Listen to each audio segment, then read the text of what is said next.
Assalamualaikum warahmatullahi wabarakatuh. Shalom, Om Swastiastu, Namo Buddhaya, Salam Kebajikan. Selamat pagi Bapak dan Ibu. Mohon izin kami dari Angkatan 21, Kelompok 3, Subkelompok 1. Pada kesempatan kali ini kami akan mempresentasikan hasil diskusi kelompok kami mengenai analisis isu global tentang Asta Cita keempat, pembangunan SDM. Sebelum masuk ke materinya, izinkan kami memperkenalkan diri.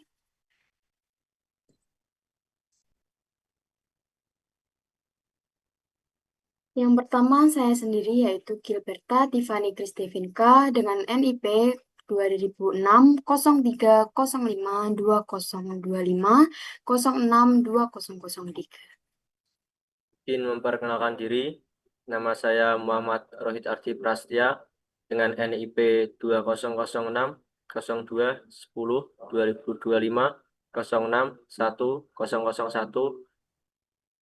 3 ada saya Muhammad Ruli Khairul Aswar, NIP 2002-06-26-2025-06-1004. 4. Izin memperkenalkan diri, nama Pratondo Muhammad Baskoro, NIP 195-13-20-2025-061-005. Yang kelima, saya Riko Adenio Firmansyah, NIP 2001103-2025-061-009. Latar belakang, Asta Cita keempat berbunyi memperkuat pembangunan sumber daya manusia atau SDM, sains, teknologi, pendidikan, kesehatan, prestasi olahraga, kesetaraan gender, serta penguatan peran perempuan, pemuda, dan penyandang disabilitas. Pembangunan sumber daya manusia atau SDM merupakan pilar fundamental dalam Asta Cita keempat, mengingat kualitas manusia adalah kunci utama kemajuan bangsa dan penggerak daya saing nasional di kancah internasional.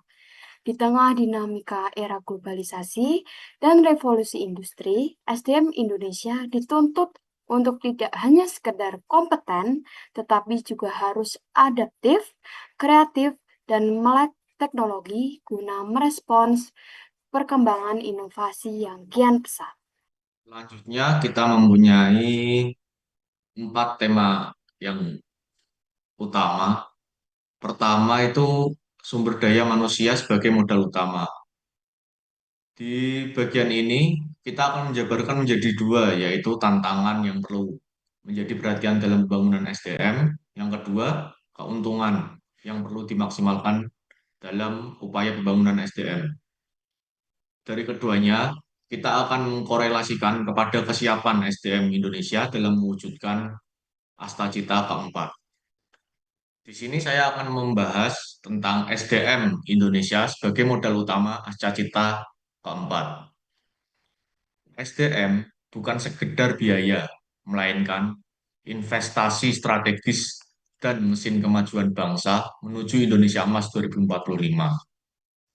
Pilar pembangunan berfokus pada revitalisasi pendidikan, berpikir kritis, penguatan karakter seperti Pancasila dan integritas, serta kemampuan beradaptasi. Daya saing global.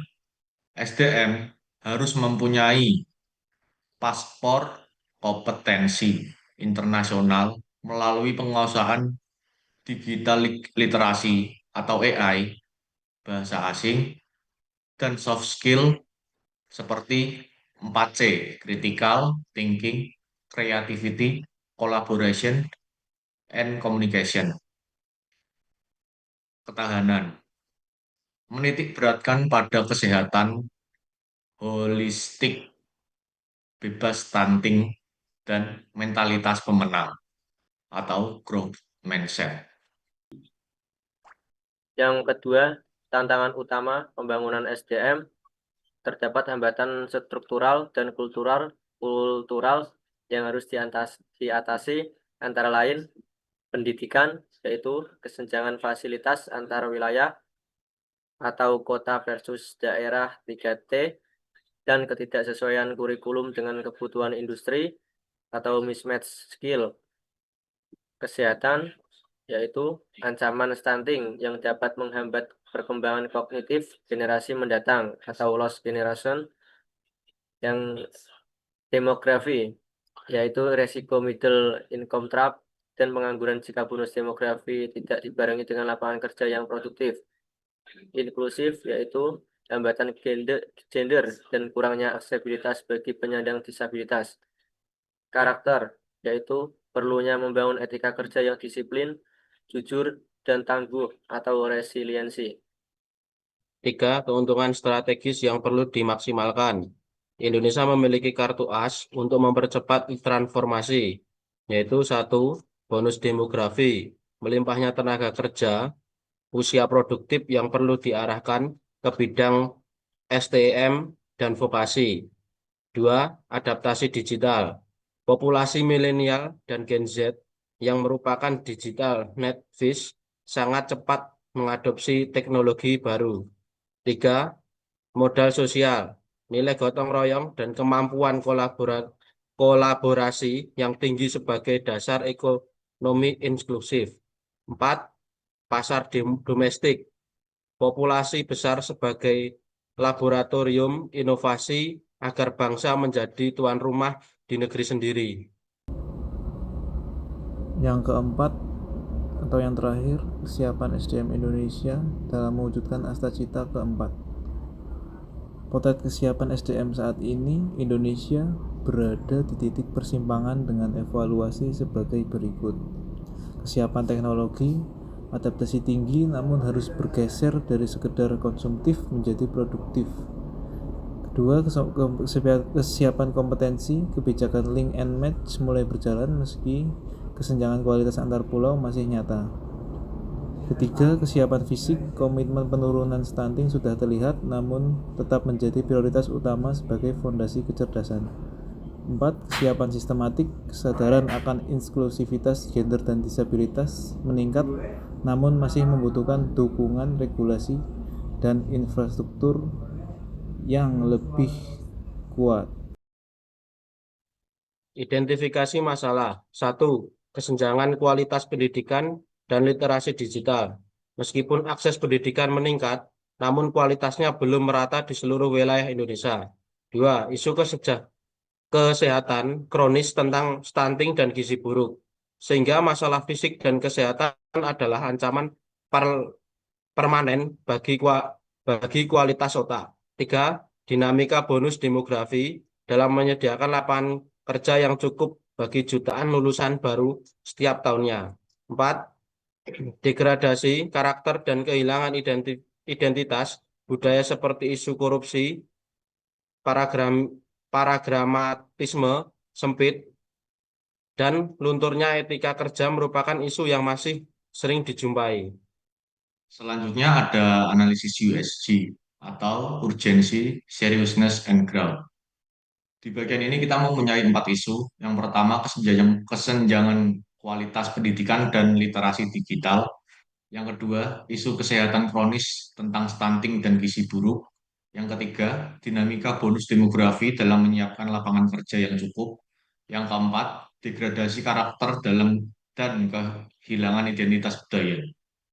Untuk kesenjangan kualitas pendidikan dan literasi digital, untuk urgensinya, kelompok kami memberikan 5, karena kesenjangan pendidikan dan literasi digital itu sangat penting dalam menghadapi kesiapan SDM Indonesia sesuai dengan Stacita keempat.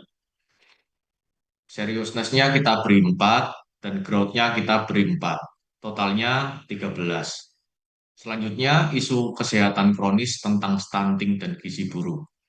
Hal ini dalam urgensi kita beri 5 karena hal-hal seperti ini itu kedepannya akan memberikan dampak yang sangat besar bagi kemajuan SDM di negeri ini. Untuk keseriusannya, sama kita akan memberi 5.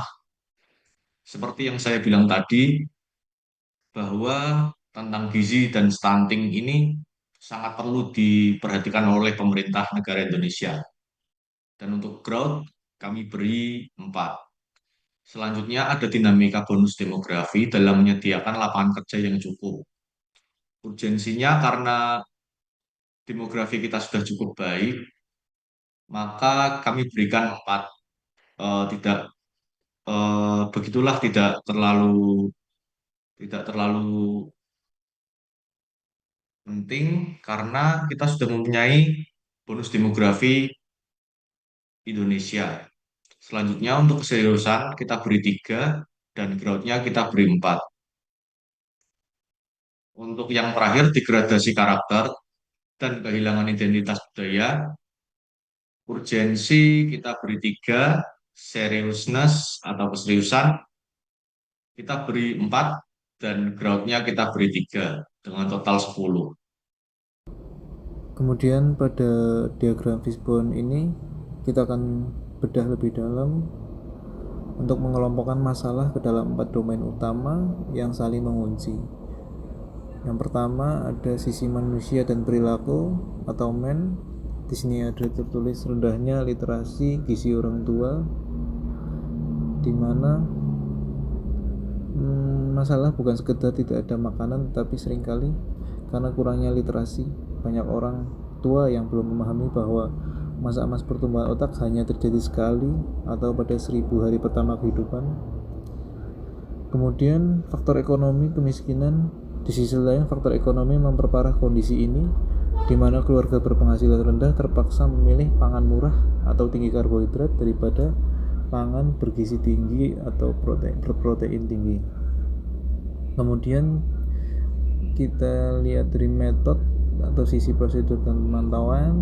Yang pertama adalah praktik pemberian empati yang buruk, menunjukkan adanya lubang dalam sistem deteksi kita. Praktik pemberian empati yang salah sering kali dianggap lumrah oleh budaya setempat.